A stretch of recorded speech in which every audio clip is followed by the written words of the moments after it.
And we are live. Welcome into the Arena Gaming News morning show for Wednesday, November 16th, 2022. I'm your host, Expat, along with my co-host, Burley, Burleman Gaming. Burley, how are you doing? I'm doing good. Winter has finally come here, Uh-huh. but don't worry. It's only like very little snow, so it's still bikini weather for me. Yeah, okay. How are you doing, man? I'm doing better. I have to apologize to everybody.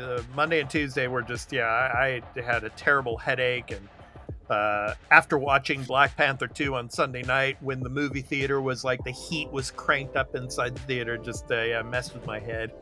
The movie was great, and we're going to be talking about that. Of course, we're going to be making a video on our reactions, and we're going to have a discussion on Black Panther 2, Wakanda Forever. But yeah, I mean, I came home and just, man, I started getting a migraine headache, man. And it affected me Monday and into Tuesday. So I just wanted to rest. But I'm back, and I have come here to chew bubblegum and kick ass.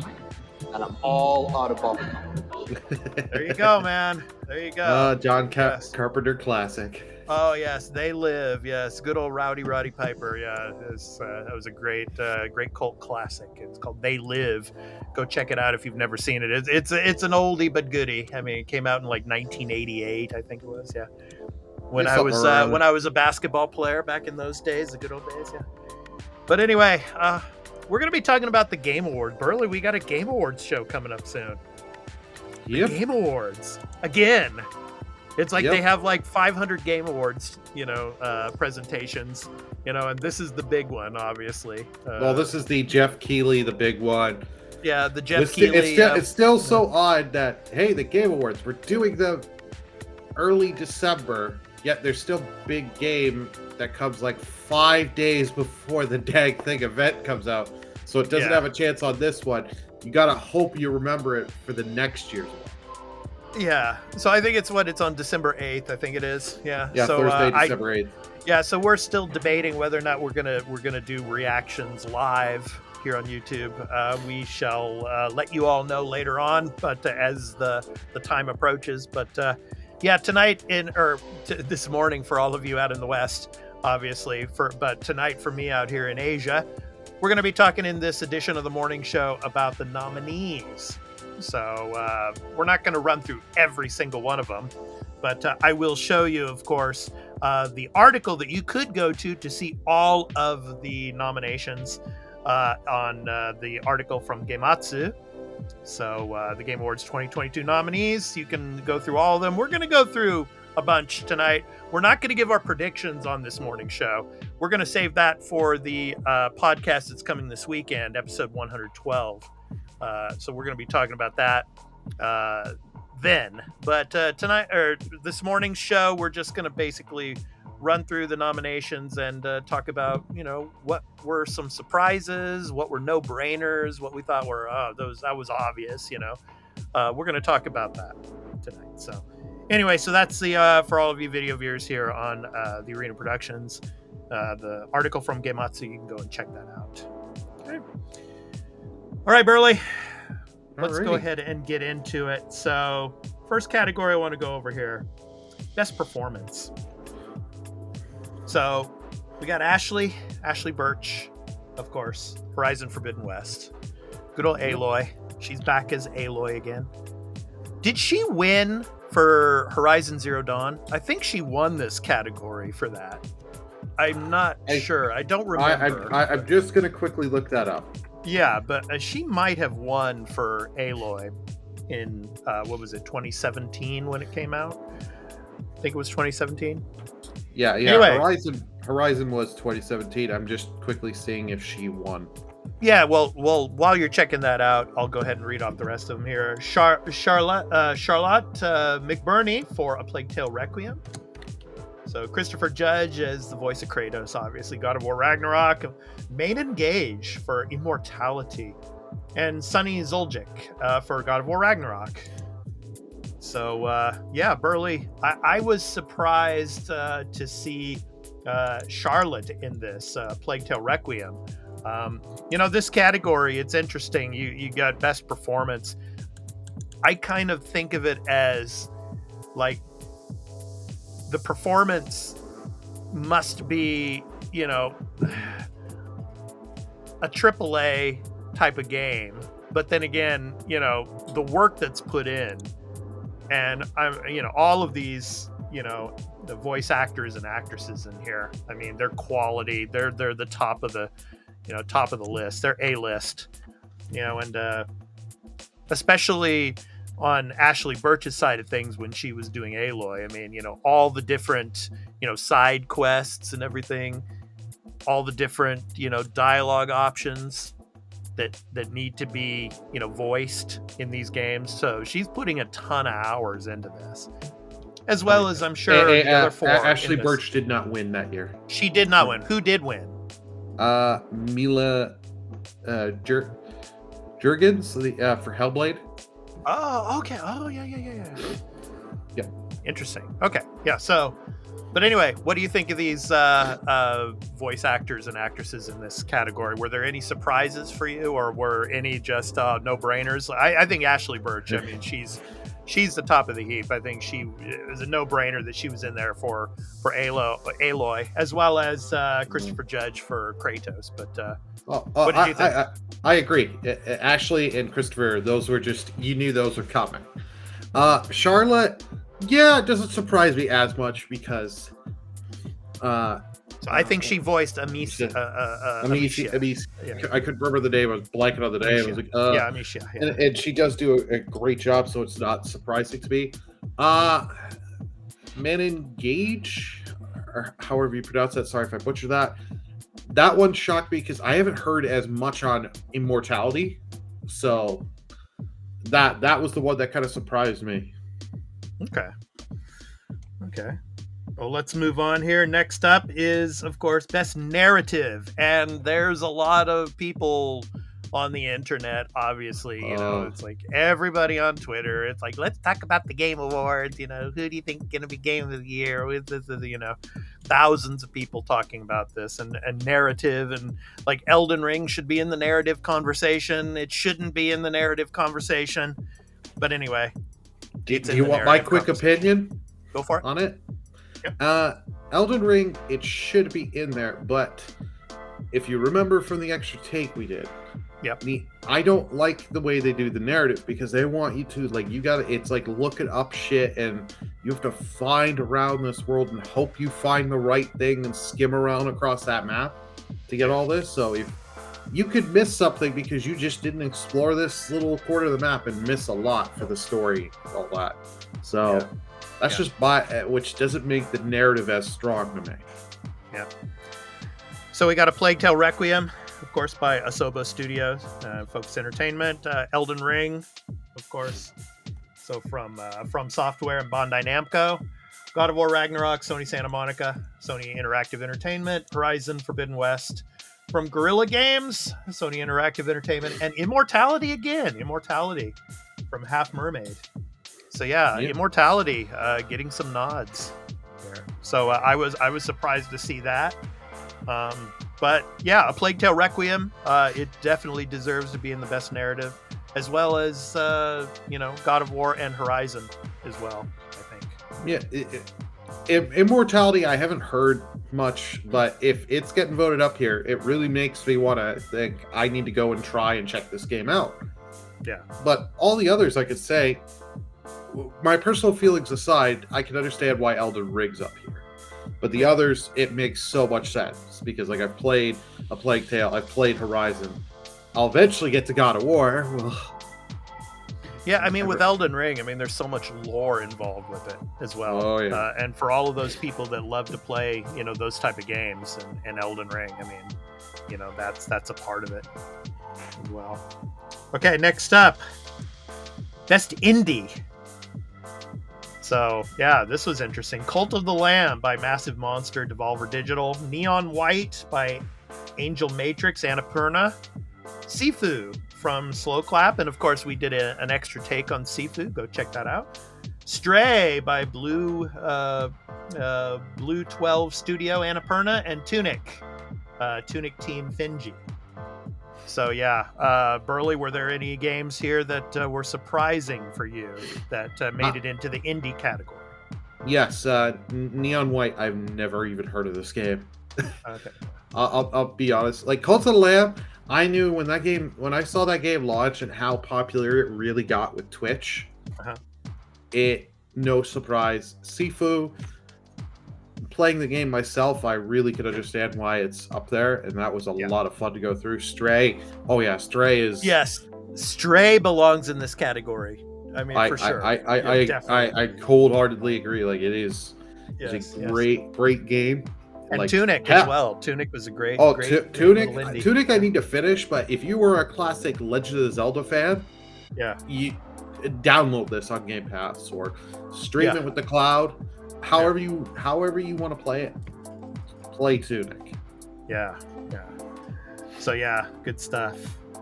Okay, next up, best ongoing game, Burley. So Apex Legends by Respawn, EA, Destiny 2 from Bungie, Final Fantasy 14 from Square Enix, Fortnite from Epic Games, Genshin Impact from Hoyoverse. So I think there are no surprises here, really. Oh God, no. I mean these are just I mean, what won best ongoing game last year? Was it Apex? I think it was Apex, right? I think it was Apex, but give me 2 seconds. Yeah. I think no, it wasn't. It was Final Fantasy 14. Really? Wow. Oh, Final Fantasy 14 has really been on an upswing with some of the last couple expansions. Yeah. Well, I'm not gonna say my prediction. Obviously, we're gonna be saving that for the weekend podcast. But I would not be surprised if Genshin Impact wins this. I mean, it's got a big player base, and it's got a lot of support, from the Chinese developers there. I just think that's probably going to be the game that's most likely going to win this category. I don't know. I mean, I'll make my prediction later, but I wouldn't be surprised, and I'm not surprised that it's on this list. So for sure. Destiny 2. Destiny 2's been around for a great long while. I think Destiny 2 and Final Fantasy 14 are the oldest games on this list. Oh, FF14 I would say is the oldest. Yeah, probably. Destiny 2's probably... I can't remember if Destiny 2 came out before Fortnite or if they came out around the same time. Yeah. So, but I think Genshin is the newest game on this list. I think it's a little older than Apex. Yeah. So, but I mean, interesting stuff. We shall see. So, all right. Next up, best art direction, Burley. Best art direction. Elden Ring from Software, Bandai Namco. God of War Ragnarok, Sony Santa Monica, Sony Interactive Entertainment. Horizon Forbidden West, Guerrilla Games, Sony Interactive Entertainment. Scorn from Ebb Software, Kepler Interactive. And Stray from Blue 12 Studio, Annapurna. So what do you think of this category with art direction? Yeah, obviously Scorn was an amazing looking game. I mean, go ahead. I said that this one didn't surprise me with the nominations. Scorn, I knew that one was going to show here. Mm-hmm. So, yeah. How about Stray for art direction? It did surprise me. If you play the game and you get through the whole story and you see everything and see the different locations of what they do, you can tell it deserves to be on here. That's all I'll say. I don't need to go too in depth with on that. I mean, I'm playing God of War Ragnarok at the moment. It's beautiful. I mean, I played Horizon Forbidden West from start to finish, and all of the content in it. It's an amazingly beautiful game as well. Elden Ring, I've never played, as you know. I'm just that's not my cup of tea, but I've seen it on YouTube and watched some of it, and it does look beautiful. So it is beautiful in areas. Like I will not put the game down on that. Yeah. It like, because I put like 40-50 hours, and we did the you see the footage I recorded for the review Right. we did, Right. and Right. Yeah, and I mean, yeah, Scorn. You know, it's that's that horror survival type of kind of inside this like ship type of structure. It's interesting. So, okay, let's move on. So next up is best role playing, Burley, best RPG. So Elden Ring. Would you consider Elden Ring to be an RPG? yeah, because you got the whole level up and stuff. Okay. Live Alive, Square Enix, Nintendo. Yeah, Pokemon I have Legends. that. I still get to try it. Pokemon Legends Arceus from Game Freak, Nintendo, TPCI. Triangle Strategy from Art Dink, Square Enix. And Xenoblade Chronicles 3 from Monolith Software, Nintendo. So what'd you think of this category, Burley? Best role playing? Yeah. Yeah, the games make sense. I've pretty much played everyone here. Live Alive, I played a bit of the demo. I do own the game. I just haven't had the time to sit and put into it. Xenoblade, I'm currently working through because it is a long RPG. So, and Triangle Strategy and Pokemon Legends Arceus, I have finished. So, yeah, I can't really say that I'm surprised at any of these. No. I mean, maybe a little bit with Elden Ring, I guess, but I don't know. Yeah, they all look like they belong in this category. So, all right. So next up is best score and music.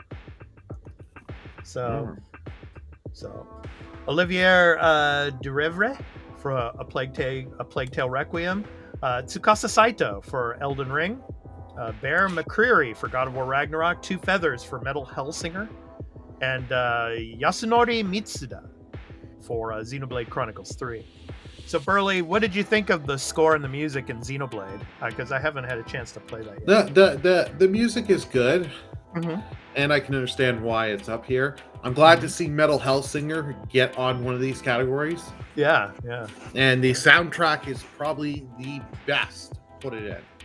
Because the soundtrack for that game, because they actually got real life big musicians. Like you had Serge Tankian from System of a Down, people from Trivium, and a bunch of different bands. Like actual musicians and singers that helped with the soundtrack. Nice. Yeah, I'm still playing A Plague Tale Requiem as well, and the music in it is amazing. I love the music in that as well. And God of War Ragnarok is great as well. So, yeah, it's good stuff. All right. Okay, so next up, best multiplayer, Burley. Multiplayer. So, Call of Duty Modern Warfare 2, so Infinity Ward Activision, Multiverses, Player First Games, WB Games, Overwatch 2 by Blizzard, Splatoon 3, Nintendo, EPD, and Nintendo, Teenage Mutant Ninja Turtles, Shredder's Revenge from Tribute Games, and Dotemu. So, what'd you think of those? I was surprised a little bit Multiverses made it in here, but I mean, Multiverses was it was pretty popular when it started. Well, it's still popular. It's just not as popular as it when it first came out. But yeah, most of these games, all not surprising. You knew Call of Duty was going to come here, and from all the positive I've actually heard of Call of Duty for its multiplayer and all the different modes, and I think it's today their Tarkov mode, Escape from Tarkov mode launched today, as well as Warzone 2. No surprise. Multiverses, Overwatch 2, it's still a huge thing, and being free to play. Yeah. And Splatoon 3. That's their big contender. Especially out here in Japan, man. Yeah. If this was only Japan, if this was only a Japan-based awards show, Splatoon 3 would definitely win this category. Yeah. But I Teenage Mutant Ninja Turtles, I was a little surprised at that, but what did you think? Yeah, that was the one I was just about to say. It was really surprising to me that this got out there. It is a great Ninja Turtles game. It is a great beat 'em up. I I highly recommend anyone trying it. You can get it on Game. I don't know if it's still on Game Pass. Yeah. But if not, please check it out wherever you can get it, because I think it's pretty much on everything. I think even your smart fridge can run it. And that's not a downplay to the game or your smart fridge. yeah. All right. Okay. So next up, best action. Bayonetta 3 from Platinum Games and Nintendo. Call of Duty Modern Warfare 2, of course, Infinity Ward Activision. Neon White again, Burley. Neon White from Angel Matrix, Annapurna. Sifu from Slowclap. And Teenage Mutant Ninja Turtles Shredder's Revenge again from Tribute Games and Dotemu. So, what do you think of this? Action. I mean, Bayonetta 3, it's got a lot of action in it, obviously. Sifu, I mean, you played that. We did the extra take on it. There's a lot of... I could see this more, winning in the fighting category. I don't know. But what do you think? I was a little surprised to see it in action, but I'm not, go ahead. I'm not surprised to see it in action. If you actually play the game, because you're running around these stages in action, you're doing your action kind of stuff for like your typical action games. So it's like nonstop. Yeah, it's just it's not surprising for me. Neon White, I gotta check this out because it's up for another category. And this, like I said, just like in Immortality, never heard of this damn game. So I might be missing out something great because it's just been nominated for multiple categories here. And I think Immortality is on Game Pass as well, so you can check that out if you're a Game Pass subscriber. So, all right. So next up, okay, let's get to it, Burley. This is it. Game of the year. A Plague Tale Requiem, Asobo Studio, Focus Entertainment. Elden Ring, of course, From Software, Bandai Namco. God of War Ragnarok, Sony Santa Monica, Sony Interactive Entertainment. Horizon Forbidden West, Guerrilla Games, Sony Interactive Entertainment. Stray from Blue 12 Studio, Annapurna, and Xenoblade Chronicles 3, Monolith Software, Nintendo. It's weird. It's interesting, Burley, how in the category it's almost like they have to have a game from every platform. Yeah, it's like they had to choose a game from each platform. So like A Plague Tale Requiem is Xbox, PC, right? Elden Ring is multi-platform. God of War Ragnarok is PlayStation. Horizon is PlayStation. Stray was on PlayStation, right? And now I think it's coming to multi-platform. And then Xenoblade Chronicles 3 is Nintendo. So they had to put something from every platform on this Game of the Year list. What do you think? Yeah, I can see that. And we got Dark Fairy here in the chat. Welcome on in, Dark Fairy. Hey, Dark Fairy. Yeah. Welcome on in. Thanks for coming in. Plague Tale, not surprising. Elden, not surprising as well. Same with God of War and Horizon. Those are all not surprising. Glad to see Stray get up here because I really enjoyed Stray. And it's a highly cannot recommend that game enough. Xenoblade Chronicles 3. Yeah, I get your point of being like, because you got to have like a Nintendo thing. But if you actually play this game, and I know shout outs to Wheel, one of our community members and patrons, he'll tell you this is just such a great game with what they do with the story and all that. So it's no surprising to me. Do you think it was the best Nintendo game this year? Yeah. Just your personal opinion. You think so? Yeah. From the ones I played, yeah. Okay. And Dark Fairy says hello and thank you. Yeah. You're welcome. Thank you so much, Dark Fairy. Thank you so much for coming in. Yeah, I don't know, man. This is interesting. I mean, I'm glad that A Plague Tale Requiem is on this list. It deserves to be on this Game of the Year category for to be nominated here. God of War Ragnarok and Horizon Forbidden West. I knew Horizon Forbidden West would also make this list, category here as well. And I'm really happy that Stray is on here. Yeah. You got another indie game like you had last year, with It Takes Two. So now everybody gets a chance to vote. As you can see there, cast your vote at thegameawards.com. And I think Burley, isn't it true that you can vote as many times as you want? Or do they only give you one vote? You get one vote per category, but I think you can sign, because like you can sign in with your Twitter, you can sign in with multiple different things to vote. So you could, if you really wanted to, you could have different accounts, log them in at the Game Awards, and go in and vote. Yeah. Okay. So it's not like you can just go in and vote like 500 times a day. As far as I know, whether or not I could be wrong on that, but I did from the quick look I did when the voting came available, that's what I saw. Okay. Yeah. Because I mean, if you could do it like 500 times a day, vote for Stray. I was gonna say, I would, no lie. And I'm not saying that's my pick. Yeah. I'm saving my picks, and Burley is saving his picks for when we do the podcast this coming Saturday, episode 112 of the Arena Multiplatform Gaming News Podcast. But yeah, I mean, it would warm my heart if Stray won. It really would warm your heart, but the internet would explode. I don't care. It can explode for all I care. I don't. Yeah. No, I hear you, man. I'd love to see it, just to see like, because certain people would be so butthurt over this and stuff. It'd just be kind of funny to see. Oh yeah. I mean, who knows? Even Elon Musk might even say something if that were to happen. Who knows? On Twitter. Yeah. I don't care, but yeah, I mean, yeah, I'm not surprised. I mean, Stray, I am surprised that it made it. I really am. But I mean, all the others, well, Xenoblade, it's a Nintendo title, yeah, but yeah, I'm not surprised at the other games on here, So I mean, it's a strong list. It's a strong list, but I mean, let's talk a little bit, Burley, about some games that didn't make this list. I mean, there's a lot of people on the internet that are talking about like Halo Infinite should have been on this list because it didn't make the date for last year, but then obviously it was just forgotten, and it didn't make the Game of the Year list. Whereas God of War Ragnarok has been out for like 5 days, and it makes the list. Yeah.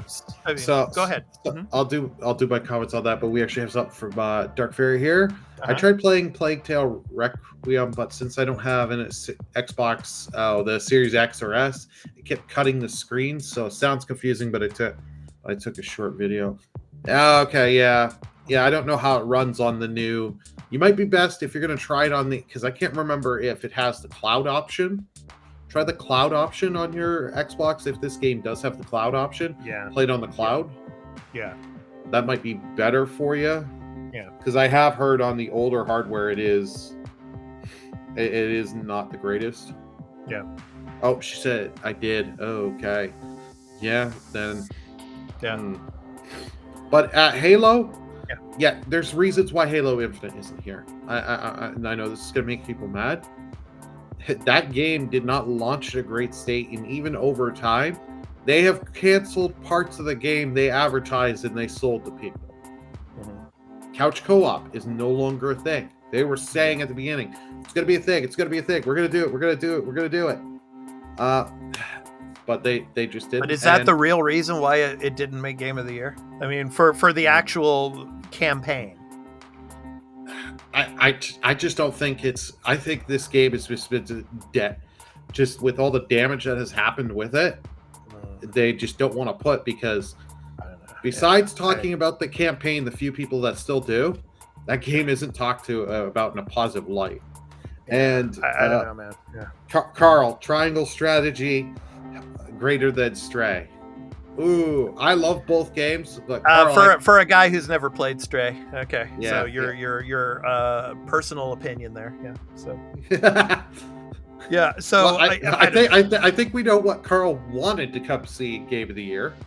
Yeah, well, he's going to have his chance on Saturday when we do the regular weekly podcast. It's Soul Hackers 2. That's your real Game of the Year, right, Carl? Yeah. Well, hey, now it's probably Persona 5 Royale. I mean, even though I it know, didn't but I'm come just out going this for the year, but joke because you know Yeah. what how he said, like he started Yeah. out liking Soul Hackers 2 and then Yeah. it became disappointed the more he played it. Yeah. Boo. I know. So, come on, Carl. You have a cat, just like me. I have 2 cats. You know, I think you would love Stray. So, but anyway, I think Halo Infinite should be on this list. The campaign was amazing. I think it should be, but yeah, it was just long forgotten. And it'll be interesting next year when Starfield comes out. Whether it comes out earlier in the year or later in the year. If it comes out earlier in the year, whether or not it makes the game of the year conversation. But that's for next year. I mean, it'll unless Starfield comes out as a buggy mess, in like a really bad state. Starfield's I will see make game of the year in this category. Carl says boo. Yeah. Of course he would. Yeah. Yeah. I don't know, man. Yeah, it's yeah, and then some other games like Carl saying Triangle Strategy, some of those type of games. I'm interested. I'm surprised that it didn't get to the game of the year. Triangle Strategy. I'm kind of surprised didn't make it here because I'll be honest, gameplay wise, Triangle Strategy easily beats Xenoblade. Easily, like Xenoblade, that's the weakest part. Is the combat is so. Combat to me is brain dead. Yeah. Triangle Strategy, like Carl will tell you, you really got to think, especially when you're playing on some of the higher difficulties. You really got to think about your moves and the order you do things, the combinations, and did I leave my back open? Oh crap! That means I'm gonna get crit and take a bunch of damage.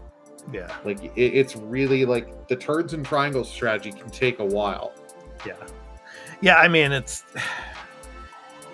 the categories in themselves, are divisive. Game of the year. What is a game of the year? A AAA game of the year, an indie game of the year, a multiplayer game of the year. Every one of these categories should have game of the year slapped on it for whatever genre it is.